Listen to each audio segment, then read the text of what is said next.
মমতা ব্যানার্জি সততার প্রতীক না, উনি হচ্ছে শয়তানের প্রতীক। কিন্তু এনার মতন মিথ্যুক, ধাপ্পাবাজ এবং স্বৈরাচারী মুখ্যমন্ত্রী আমরা দেখিনি, যেন বাংলার মানুষ এর পরে আর দেখতেও না হয়। উনি তো বলেছিল যদি ওয়াকফ হয় আমার মৃত্যুর পর হবে, এসআইআর হলে আমার মৃত্যুর পর, দুটোই তো উনি করে দিয়েছেন। তারপরে মমতা ব্যানার্জি বেঁচে আছে। কোন রাজ্যের মুখ্যমন্ত্রী মন্দির করেছে? আর এই এত মুসলমান ভক্ত মন্দির করতে আসছে। দিদি ওদিকে ডান্স দিচ্ছে আর মেসিকে নিয়ে যা হলো, এক মুহূর্ত এদের আর ক্ষমতায় থাকা উচিত নয়। মমতাকে 26-এ বুঝিয়ে দেবো। ও হবার থেকে মারা পর্যন্ত, কবর পর্যন্ত ওর কোন কথার বিশ্বাস আছে, সব জায়গায় মেদিকায়। তাই আমরা তৃণমূল ছেড়ে আবার এই লাল ঝান্ডার দিকে ফিরে আসছি।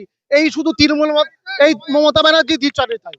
মুসলমান জাতির মাথায় মমতা ব্যানার্জি টুপি পড়াচ্ছে, যেখানে 42-43 বছর মমতা ব্যানার্জি ক্ষমতায় মুসলমানদের 27% ভোট, হিন্দুদের 15% ভোট। সেই তুলনায় মমতা ব্যানার্জি এই জাতির জন্য কি করেছে? শুধু মুখী ভারত ছাড়া আর কোনো কিছুই না। এদের থেকে বাংলা বাঁচাইতে হবে। নেতারা সব তোর টালিঘাটে চলে যাচ্ছে তো, টালির চালের তলায় হচ্ছে টাকার মানে ব্যাংক হয়ে গেছে এখন। বাংলা বাঁচাও, আমি বলছি বাংলা কি এই মুহূর্তে বেঁচে নেই? বাংলায় কি সবাই বেঁচে নেই? কেন বাংলা বাঁচাও যাত্রার ডাক দিচ্ছে বামফ্রন্ট? আমাদের এই মুহূর্তে জানতে হবে মমতা ব্যানার্জি কি বাংলাকে বাঁচিয়ে রাখতে পারছে না, তাহলে কেন বাংলা বাঁচাও ডাক দেওয়া হচ্ছে? কথা বলবো, কেন বাংলা বাঁচাতে হবে, কিসের জন্য?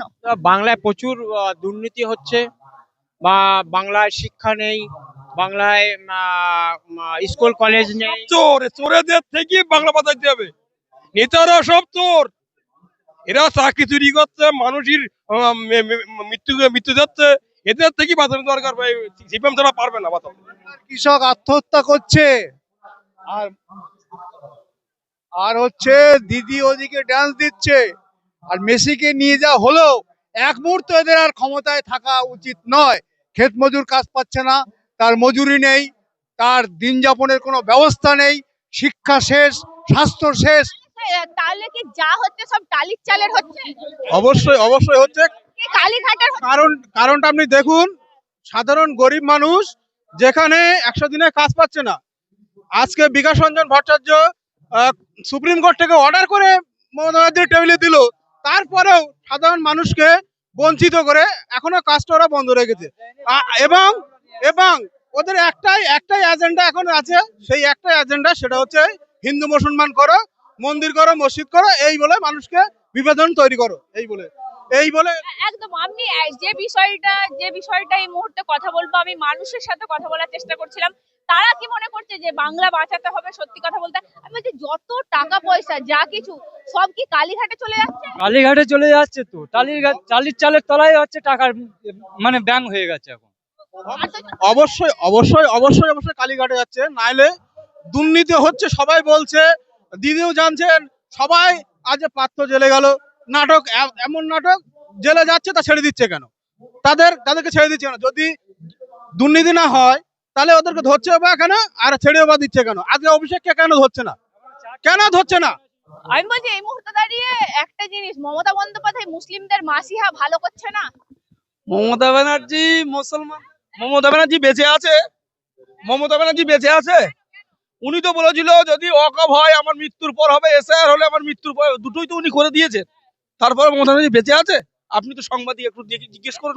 কে আছে কিনা? বিজেপি তো 4 মাস টাইম দিয়েছে, বিজেপি তো 4 মাস টাইম দিয়ে, মমতা ব্যানার্জি 5 দিন টাইম দিয়ে, 5 দিনে 70 রকম ডকুমেন্ট জোগাড় করবে কি করে মানুষ? না আমরা কি করবো? আমাদের তো মমতা ব্যানার্জি আশ্বাস দিয়েছিল আমি বেঁচে থাকতে আপনারা বেশি হুড়োহুড়ি করবেন না, যদি হুড়োহুড়ি করেন আমার থেকে খারাপ আর কেউ হবে না। তাই ওই বাংলার মুখ্যমন্ত্রী আজকের সেই সমস্ত আরো আমাদের যারা মৌলবী যারা আছে, আরো আমাদের মাতব্বর আছে যারা আছে, তারা তো কোনো আজও পর্যন্ত তারা একটা কথা বললেন না তার বিরুদ্ধে। আর সেই সমস্ত মাতব্বরা আজকে কোথায়? তাদের তো চৌধুরী, ওনাকে আমরা চিনি না, উনি কোথায় গেছে? উনি ফেরেববাজ, উনি আর ফেরেববাজ লোক। উনি মুসলমান জাতির জন্য কোনো কিছুই না। মুসলমান জাতির মাথায় মমতা ব্যানার্জি টুপি পড়াচ্ছে, মুসলমান জাতির মাথায় মমতা ব্যানার্জি টুপি পড়াচ্ছে, যেখানে 42-43 বছর মমতা ব্যানার্জি ক্ষমতায় মুসলমানদের 27% ভোট, হিন্দুদের 15% ভোট। সেই তুলনায় মমতা ব্যানার্জি এই জাতির জন্য কি করেছে? শুধু মুখী ভারত ছাড়া আর কোনো কিছুই না। হ্যাঁ, মন্দির করি বিজেপি 20টা মুখ্যমন্ত্রী আছে, কোন রাজ্যের মুখ্যমন্ত্রী মন্দির করেছে? আর এই এত মুসলমান ভক্ত মন্দির করতে আসছে। ওনার সরকারে আর আসতে দেবো না আমরা মুসলিমরা, ওনাকে আর আসতে দেবো না সরকারে, না আসতে দেবো না। মুসলিমদের 30% ভোট মুখ্যমন্ত্রীর পকেটে। না ওরা করে ফালতু। মুসলিমদের 30% ভোট ওরা শুধু মুখের কথা। আমি বলছি 30% ভোট মমতা জানে আমার কারণ শুনুন, এ পর্যন্ত আমরা বাংলার যে মুখ্যমন্ত্রী আমরা দেখেছি বিধানচন্দ্র রায়, বুদ্ধদেব ভট্টাচার্য, জ্যোতি বসু, কিন্তু এনার মতন মিথ্যুক, ধাপ্পাবাজ এবং স্বৈরাচারী মুখ্যমন্ত্রী আমরা দেখিনি, যেন বাংলার মানুষ এর পরে আর দেখতেও না হয়। কারণ উনি উনি বলছে আবার আসবো 26 আবার আসবো। দেখুন, মানে নির্লজ্জ যদি মানে কেউ হয়ে থাকে আমাদের বাংলার মুখ্যমন্ত্রীর মধ্যে, এরকম নির্লজ্জ মহিলা কেউ আর নেই। যদি বাঁচতে চাও মমতা ব্যানার্জিকে ভোট দাও। এটাই তো উনি তো চান, উনি বারবার ওনা ওটা ভাওতা, উনি ভাওতা দিয়ে মুসলমানকে ভয় দেখিয়ে উনি ক্ষমতায় যেতে চায়। ওনার মূল ওগুলো বিজেপি চুচু, বিজেপিকে যেরকম মাছের টোপ দিয়ে যেরকম রাখে না, ওই মুসলমানদেরকে ঠিক ওই বিজেপির ভয় দেখিয়ে মুসলিমদের ভোটগুলো নেবার। হলে আজকে দেখুন ওয়াকফ আইন সেপ্টেম্বরে কেন্দ্র সরকার মানে করে দিয়েছে, আর দিয়ে দিয়েছে। মমতা ব্যানার্জি নভেম্বরের 27 তারিখে হচ্ছে সার্কুলার দিল যে 5 তারিখের ভেতরে তো আপনাদের হচ্ছে সমস্ত ওয়াকফ সম্পত্তি আপলোড করতে হবে। ঠিক আছে, তা এক মিথ্যা বলার না বলছে যদি ওয়াকফ সম্পত্তি বাঁচাতে চাও, যদি এসআইআর এ বাংলাদেশ না যেতে চাও, সবাই আমাকে ভোট দাও। ওরা চিঠি মানে সে কথা আমি প্রথমেই বললাম তো, মানে আজকে টোটালি সীমাবদ্ধতা আছে। উল্টো দেখা যাচ্ছে। যখন এসআইআর এর খসড়া বেরোলো, একটা মুসলিমও বাদ যায়নি, সব হিন্দুরা বাদ। হিন্দুরা বাদ গিয়েছে, এটাই তো দ্বিচারিতা, ওনার তো দ্বিচারিতা এটাই। উনি তো সত্যি কথা কোনো কিছু বলেন না, উনি যা বলেন। শুনুন, আমাদের ধরেন গাইঘাটা ঠাকুর বাড়ি, ওখানে মতুয়া, ওরাই বাদ যাবে, আমরা যাবো না, আমরা মুসলিম। আমি নিজে একজন তৃণমূল করি, আমি আগে তৃণমূল করতাম, এখন আমি এই ওয়াকফ বোর্ডের এর দিয়ে সবকিছু মুখ ঢেকে গেছে, ওই জন্য আমরা তৃণমূল ছেড়ে দিই। আমার বাড়ি বড় বাঁকড়ায় আজিজিয়া জুনিয়র হাই মাদ্রাসায় আমরা ছটাই জয়যুক্ত করেছি, সিপিএম প্রার্থীতে ভোট দিয়ে আমরা জিতিয়েছি। তাই আমরা তৃণমূল ছেড়ে আবার এই লাল ঝান্ডার দিকে ফিরে আসছি। এই শুধু তৃণমূল, এই মমতা ব্যানার্জি দিচ্ছে তাই। আমি বলছি এই মুহূর্তে দাঁড়িয়ে 26-এ মুসলিমরা কি ঘুরে দাঁড়াবে? সবাই সবাই আমি যদি তার রেজাল্ট আছে বড় বাঁকড়া তার রেজাল্ট আছে, ওখান থেকে আমরা অলরেডি দিতে শুরু করেছি।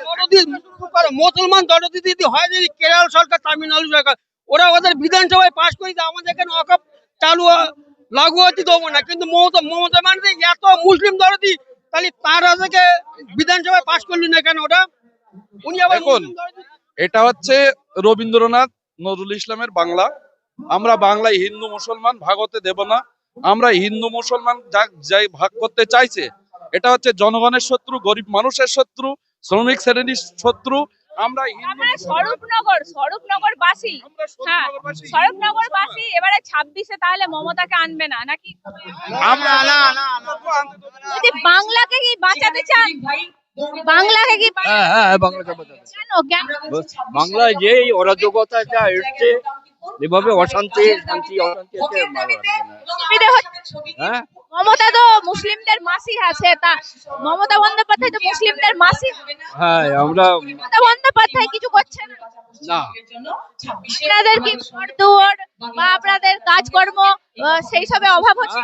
সবকিছু আমরা বঞ্চিত, কাজকর্ম পাচ্ছি না, আর ওই অরাজকতা এসে গেছে বাংলায় আমরা আর এইভাবে রুখতে চাই বাংলাকে। এই মুহূর্তে দাঁড়িয়ে সবাই রয়েছেন, কথা বলার চেষ্টা লাগে কি বাঁচাতে চান? অবশ্যই বাংলাকে বাঁচাতে চাই। প্রথম কারণ হচ্ছে শিক্ষাটাকে অশিক্ষার জায়গা রেখে দিয়েছে। কারণ সাধারণ মানুষের শিক্ষার অভাব পাচ্ছে, মানে দুর্নীতিগ্রস্ত ভাবে চাকরি পাচ্ছে, তার জন্য গ্রামের মানুষ শিক্ষার প্রতি বিরূপ প্রতিক্রিয়া দেখা যাচ্ছে। তারা লেখাপড়াটাকে আগামী দিনে যে কর্মসংস্থান পাবে, কলকারখানায় কাজ করবে বা চাকরির সংস্থান পাবে, সেটা থেকে তারা দূরে সরে যাচ্ছে। তারা ভাবছে এরকম সরকার যদি থাকে তাহলে আমরা কর্মসংস্থান তো পাবো না, অতএব শিক্ষা থেকে দূরে থাকতে হবে। বাংলা ভাষণের প্রধান উদ্দেশ্য হচ্ছে নিজস্ব স্বাধীনতায় বাঁচার জন্য, বাঁচার অভাব আমার। মমতা ব্যানার্জি না, মমতা ব্যানার্জি দুর্নীতির রাজনীতি করে, দুর্নীতি ছাড়া ওর কোনো রাজনীতি নেই, ওর রাজনীতি টোটালটাই দুর্নীতি, এবং দুর্নীতি করেই আমাদের এই বাংলাকে শেষ করে দিল একেবারে। একদম আমরা স্বরূপনগরে রয়েছি, দেখতে পাচ্ছেন ভিড়টা এই মুহূর্তে দাঁড়িয়ে। মানুষের সাথে কথা বলার চেষ্টা করব। মানুষরা যারা রয়েছেন